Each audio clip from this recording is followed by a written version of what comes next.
Listen, I wanted to create a video to show you what happens inside your body in relationship to insulin, fat burning, the effects that it can create, and give you a real inside demonstration of what it looks like. So we're going to do some animation through here, okay? Let's first start out with this one image right here, which we have the pancreas right here, and the pancreas makes certain hormones. One hormone it makes is called insulin. And the location of the pancreas is underneath the left rib cage, but extends over to the right a little bit. And it's triggered by sugar, okay? So when you eat a carbohydrate-rich meal, and the faster that it turns into sugar, like certain things will turn into sugar fast, other things are slow. That's called like a glycemic index. Like celery would turn into sugar very slowly. Candy would be very fast. So as soon as the sugar spikes in the blood and it goes above a certain level, it triggers the pancreas to make insulin. So now we have this insulin that connects into the cell. So insulin actually will remove the sugar out of the blood to bring the sugar down, okay? And what it does is it feeds the cell. One of the functions is it feeds the cell. So it's kind of like a little chef that it feeds the cell its food, okay? It's fuel.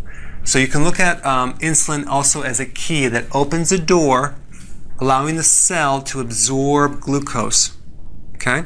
So as glucose goes inside the cell, now we have a situation where the cell is filled with glucose and it's being fed. Now there's a signal that then will go from the cell back up to the pancreas and tell the pancreas to turn off because it's been fed. So we have this on-off mechanism. It's called a feedback loop. And all the hormones have this feedback loop where the hormone is sent across a distance, it does its function, and then once it's done, it sends a signal back letting the gland know it did its job as an acknowledgement, so then it can turn off. If this signal is off in any way, then the pancreas will continue to communicate and send more hormone when you really might not need it.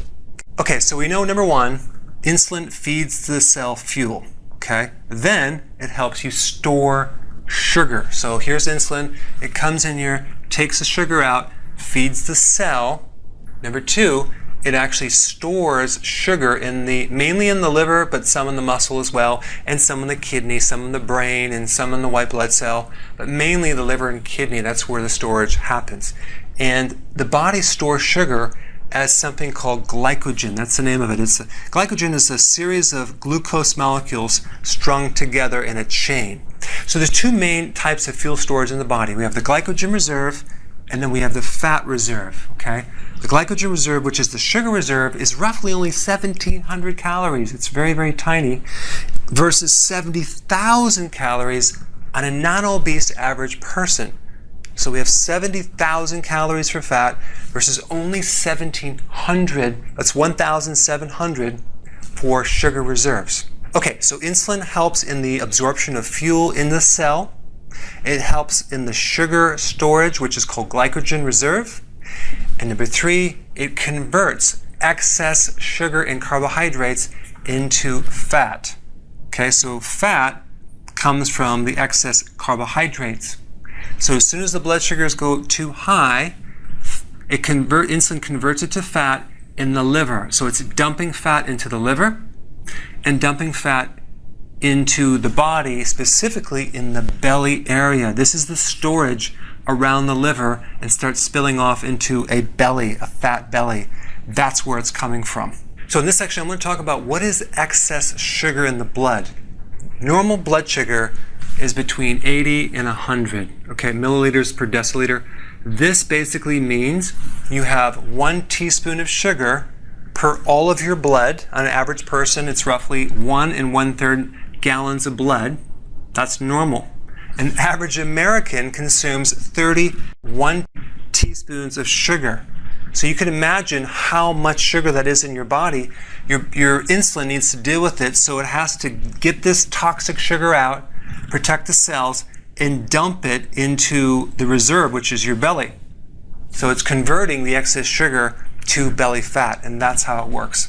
Okay, so the next thing that happens when you have too much sugar over a long period of time and too much sustained insulin we develop something called insulin resistance, where the receptor that's supposed to receive insulin becomes blocked, okay? Now what happens is now the glucose, the sugar, can't get into the cell because the key is not working to allow the cell to be fed the fuel that it needs, okay? So because there's no signals inside the cell that the glucose is getting in there, there's no feedback loop to the pancreas to turn it off. So we have an incomplete communication. It's like someone's talking so much but no one's listening. So we have the situation where no off switch, the body compensates to drive more insulin to try to connect with this little key, to try to drive the key in there. So a person with insulin resistance has 5 to 7 times more insulin than a normal person. This is pre-diabetes, okay? So what happens is all this excess insulin goes throughout the body, but it's not becoming effective. In other words, it's not bringing the sugars down.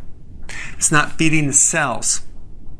What it's doing, it's going in storage as belly fat. So we're dumping more and more insulin that's converting this sugar into fat in the belly and making a fatty liver. Other symptoms, there's 4 main big symptoms with insulin resistance. Your fatigue, especially after you eat, like eat lunch, you want to take a nap. Number 2, you have cravings for sugar and carbohydrates. Number 3, you have excessive urination at night because wherever the excess insulin is going, fluid is following it. So you're actually, sometimes you have glucose coming through the urine, you're going to be peeing more. And also you're going to have a lot of brain fog, memory issues, you'll have inflammation. There's a whole list of symptoms that you can have. So there's several other purposes of insulin that go beyond just glucose going in the cell. Number 1, protein goes in the cell with the help of insulin. Without insulin, you can't absorb protein, amino acids in the cell. That's why diabetics have loss of muscle, collagen, muscle weakness. They can't build muscle. They have joint issues, disc issues, a lot of protein issues.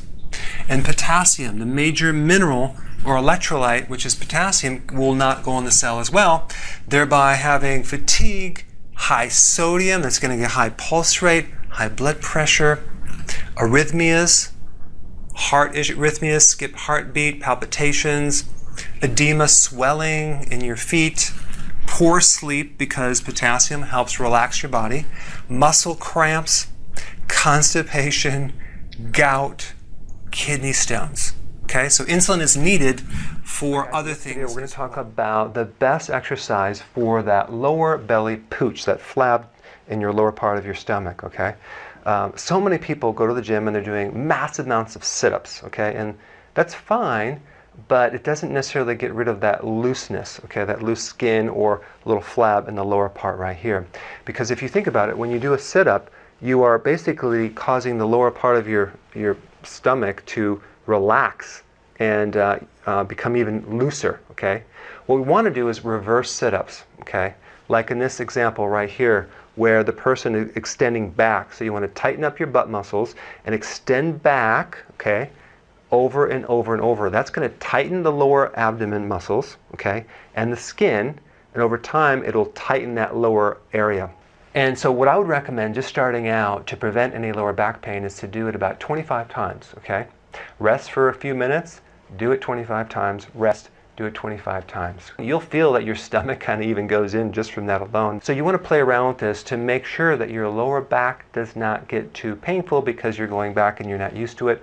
So make sure that when you do this, you tighten your butt muscles up just to keep that area very, very stable.